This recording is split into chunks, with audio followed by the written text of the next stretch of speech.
रामदास आठवले साहब खुद हमारे साथ जुड़े हुए हैं और ये रिपोर्ट आपने देखी कि किस तरह से आरपीआई उत्तर प्रदेश में अपनी उपस्थिति दर्ज करवाना चाहती है। रामदास आठवले साहब, उत्तर प्रदेश में क्या आपको लगता है कि आरपीआई के लिए संभावनाएं हैं और भारतीय जनता पार्टी के साथ भारतीय जनता पार्टी आपको सीटों पर लड़ने के लिए कुछ सीटें भी छोड़ेंगी? क्या कहना आपका?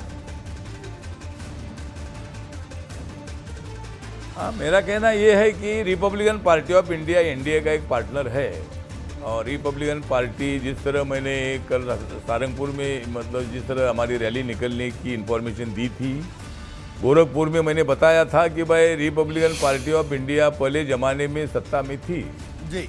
जब बहुजन समाज पार्टी का जन्म भी नहीं हुआ था तब रिपब्लिकन पार्टी 3 अक्टूबर 1957 को स्थापित हुई थी और उत्तर प्रदेश में रिपब्लिकन पार्टी ताकतवर पार्टी थी।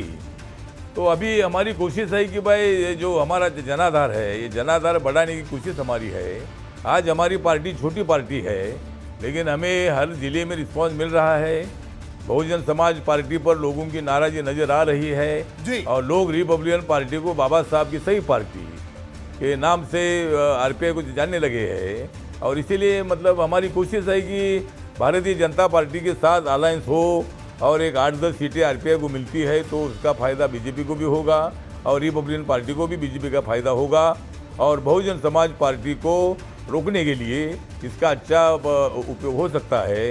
इसीलिए हमारी कोशिश है कि भाई बीजेपी के साथ अलायंस हो और कुछ सीटें आरपीआई को मिलनी चाहिए। बिल्कुल। आठवले साहब, आपने अपने अभियान की शुरुआत पश्चिमी उत्तर प्रदेश सहारनपुर से आपने की, तो कोई खास वजह कि आपने पश्चिमी उत्तर प्रदेश से इसकी शुरुआत की? एक बात, और दूसरा ये कि अगर बीजेपी ने 8 से 10 सीटें नहीं दी तब भी क्या आपकी पार्टी चुनाव लड़ेगी?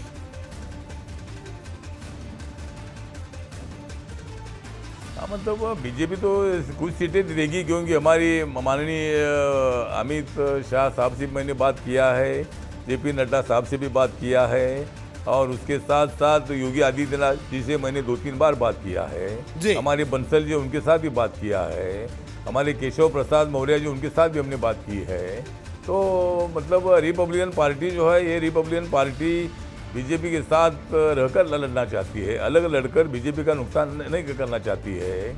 इसीलिए हमारी कोशिश है कि भाई अभी हमारी रैली अगर सफल हो जाएगी, अगर 1 लाख लोग जुटाने में हम सफल हो जाएंगे तो ऑटोमेटिकली भारतीय जनता पार्टी को लगेगा कि भाई आरपीआई का जनाधार बड़ा है और इसीलिए जो बीजेपी रिपब्लिकन पार्टी को मतलब जिस तरह हम 8-10 सीटें मांग रहे हैं, सीटें कम ज़्यादा हो सकती है लेकिन हम बीजेपी के साथ 100% अलायंस करना चाहते हैं और योगी आदित्यनाथ जी के नेतृत्व में लास्ट टाइम 325 सीटें मिली थी, अभी 300 के ऊपर ही मतलब सीटें मिलनी चाहिए उसके। लेकिन आठवले साहब, लेकिन देखिए जिस तरह से आपने कहा माननीय नरेंद्र मोदी जी के नेतृत्व में जो बीजेपी चल रही है जी। आठवले साहब, आपने कहा, आपने जिन जिन नेताओं के नाम गिनाए, आपकी सबसे बात हो गई है, योगी जी से बात आपकी हो गई, सुनील बंसल जी से आपकी बात होगी, केंद्र में तमाम लोगों से आपकी बात होगी, तो यानी उम्मीद आपको बड़ी है इस बार कि सीटें मिलेंगी और आरपीआई अपनी ताल ठोकेगी।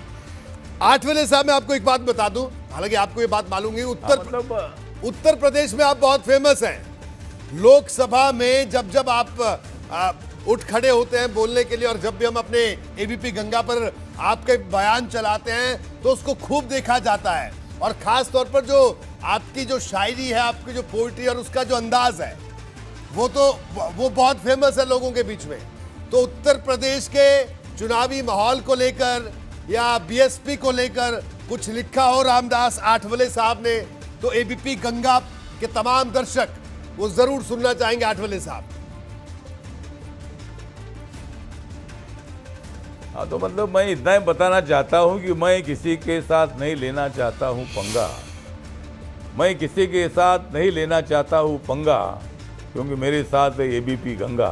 तो एबीपी गंगा मेरे साथ है और एबीपी गंगा मेरे साथ रहेगी तो मुझे किसी से पंगा लेने की कोई आवश्यकता नहीं है। मैं मेरी पार्टी की ताकत दिखाऊंगा और रिपब्लिकन पार्टी बाबा साहब की सही पार्टी के रूप में है और माननीय मोदी साहब से मेरा बहुत अच्छा संबंध है और पार्लियामेंट में मैं जब बोलता हूँ तब माननीय नरेंद्र मोदी जी मुझे बहुत बड़ा साथ देते हैं और इसीलिए मतलब वो बाबा साहब का संविधान मजबूत करने के लिए वो प्रधानमंत्री बने हैं।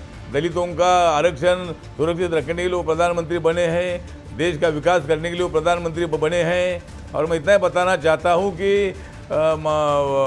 सबका साथ सबका विकास जो है नरेंद्र मोदी जी का नारा, सबका साथ सबका विकास जो है नरेंद्र मोदी जी का नारा, उन्होंने जगा दिया है भारत सारा। आज देश में चमकने वाला है नरेंद्र मोदी एक बहुत ही बड़ा तारा। आज देश में चमकने वाला है नरेंद्र मोदी जैसा एक बहुत बड़ा तारा, लेकिन नरेंद्र मोदी जी के दुश्मनों के मैं बजा दूंगा बारा। तो इसी तरह हम आगे बढ़ेंगे और हमारी कोशिश है कि बीजेपी की ताकत बढ़े और उसका फायदा आरपीआई भी ले ले। जी रोहित जी, बिल्कुल। तो आठवले साहब, एक बार फिर से आपने अपनी जोरदार और दमदार और धारदार शायरी से मुझे लगता है हमारे दर्शकों का दिल जरूर जीता होगा। और जो आपने पंगे वाली जो लाइन सुनाई वो भी जबरदस्त है। मैं चाहूंगा एक बार आप जरूर उसको जरूर एक बार फिर से आप बताएं हमें, हम फिर सुनना चाहेंगे हमारे दर्शक। हाँ, मतलब मैंने बोला कि मैं किसी से कभी नहीं लेता हूँ पंगा, मैं कभी किसी से नहीं लेता हूँ पंगा, क्योंकि मेरे साथ खड़ी है एबीपी गंगा। मैं नहीं करना चाहता हूँ ना बिना मतलब दंगा, मैं नहीं करना चाहता हूँ बिना मतलब दंगा। और अगर भारत देश को बदनाम करने वालों को मैं एक दिन कर दूंगा नंगा। जी रामदास अठावले साहब, आपका बहुत बहुत शुक्रिया एबीपी गंगा से बात करने के लिए। और बिल्कुल एबीपी गंगा आपके साथ और इस प्रदेश के तमाम लोगों के साथ, तमाम सियासी पार्टियों के साथ और तमाम उन लोगों के साथ जिनका लोकतंत्र में विश्वास है, उनके साथ हम खड़े हैं। आपका बहुत बहुत शुक्रिया, आपको शुभकामनाएं। आप उत्तर प्रदेश में दमखम के साथ लड़ें, चुनाव लड़ें, क्योंकि उत्तर प्रदेश बड़ा प्रदेश है और यहां पर लोकतंत्र जितना स्वस्थ और मजबूत होगा वो प्रदेश के लिए भी अच्छा होगा। तो आठवले साहब, आपका